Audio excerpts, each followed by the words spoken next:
dadweynaha magaalada Burco ayaa saaka subaxii hore u dareeray tukashada salaada Ciid al-Adha taasi oo maanta gudaha magaalada Burco lagaga tukaday goobo kala duwan kuwaas oo ay ka mid ahaayeen garoomada kubadaha stadiumka seelada xoolaha ee magaalada Burco garoonka Maxamed Cali masaajida magaalada qaarkood iyo goobo kale oo tiro badan waxaana garoonka stadiumka oo ahaa goobtii ay ku tukadeen dadkii ugu badnaa waxa maanta kala qayb qaatay tukashada salaada Ciid al-Adha wasiirka wasaaradda xanaanada xoolaha Dr. Cabdi Awdaahir agaasimaha xiriirka golayaasha qaranka iyo madaxtooyada Soomaaliland Bashiir Cabdi Xariir mas'uuliyiinta maamulka gobolka Togdheer ka degmada Burco salaadiin iyo culimadiinta gobolka Togdheer wasiirka wasaaradda xanaanada xoolaha Dr. Cabdi Awdaahir cali oo halkaasi kala hadlay dadweynaha magaalada Burco ayaa ugu hambalyeeyay munaasabadan Ciid al-Adha isla markaana sheegay inuu fariin uga sido madaxweynaha Soomaaliland Mudane Axmed Maxamed Maxamuud Silaayo oo haatan safar ku jooga dalka boqortooyada Ingiriiska waxaana wasiirka khudbadiisa oo dhinacyo badan taabanaysay uu kaga hadlay adkeynta nabadgelyada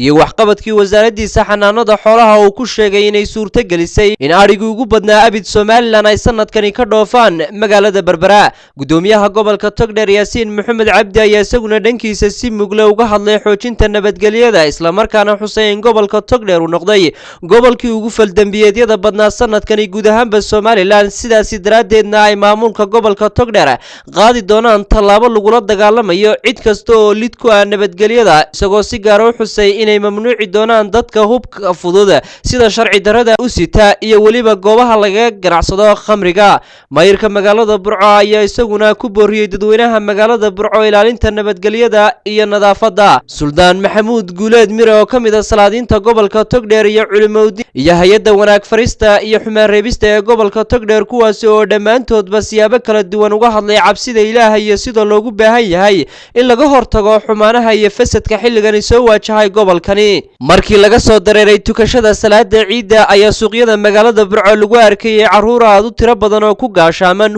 aad u qurxoon isla markaasna ay ka muuqatay farxadda maalintani iyadoo dhalinyaro iyo waayeelba maanta laga sinaa farxadda Ciid al-Adha isla markaana isugu hambalyeynayay eraya ay ka mid ahaayeen Ciid Mubaarak kullu caam wa antum bikhair waxaana diyaar garowga munaasabadan Ciid al-Adha tan iyo xalay si weyn looga dareemayay magaalada Burco iyadoo shirkadda korontada ee ka habeenkii xalay ahayd diyaar garowga munaasabadani ku soo kordhisay waxyaabo ku cusub indhaha bulshada gobolka Togdheer taasi oo ahayd nalal tiro badan oo si farshaxmaysan loogu nashqadeeyay hambalyada ciidani iyo bisha barakaysan kuwaasi oo dhamaanteedba ka ifayay dariiqyada halbowlaha u ah magaalada Burco waa kuwan qaar ka tirsan bulshada gobolka Togdheer oo dareenkooda ka dhiibanaya farxadda maalintani iyo hambalyadeeda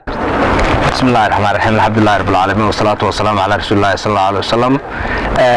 waxaan leeyahay Ciid Mubaarak ugu horeyn wariyaasha Somali Channel waxaan leeyahay Ciid Mubaarak kullu caam wa antum bilkhayr waxaan salaamayaa dhammaan dadweynaha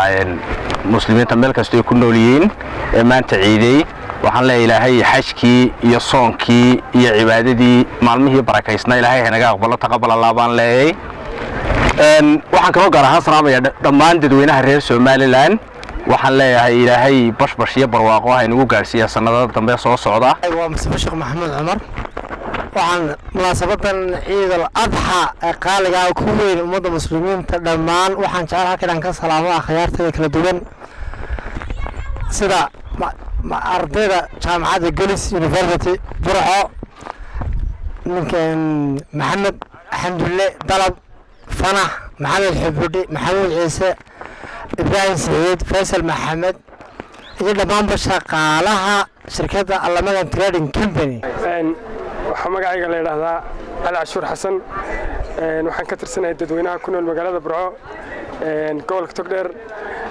munaasabadan Ciid al-Adha darteed waxaan salaan hawada u marinayaa dhammaan ummadda muslimiinta ah guud ahaan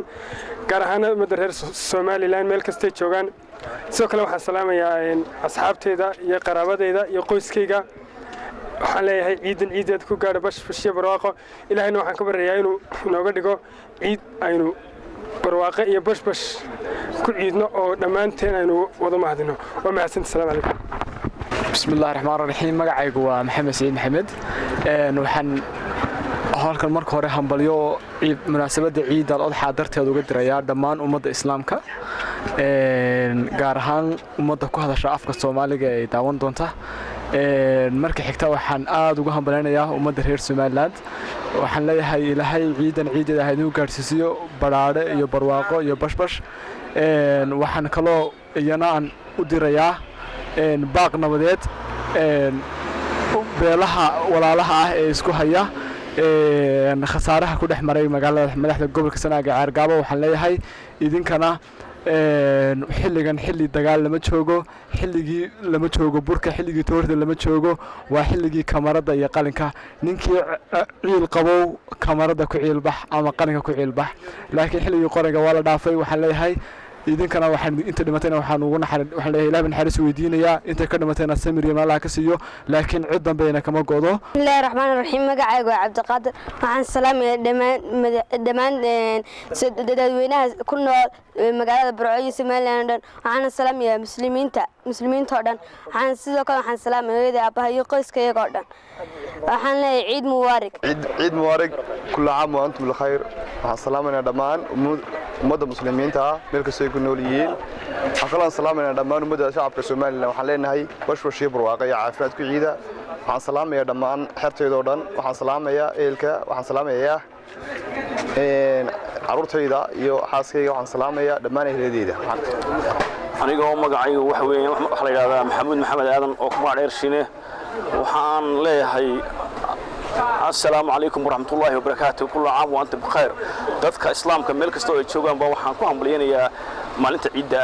ciid al-adha dhinaca kalena wararka naga soo gaaraya deegaamada Oodweyne Dhoqoshay Xaaji Saalax Balidhiig Qoryaale Waraabe iyo Duruqsi Qorlugid iyo dhamaanba deegaamada hoos yimaada gobolka Togdheer ayaa laga soo sheegayaa in maanta si nabdoon guud ahaanba deegaamadaasi looga ciiday ciidan ciid al-adha iyadoo sidoo kalena roobab lagu qabowsaday ay ka deen qaar ka tirsan deegaanada gobolka Togdheer sida deegaanada Jaamac Qabar Candho Dhexe Dhagax Dheer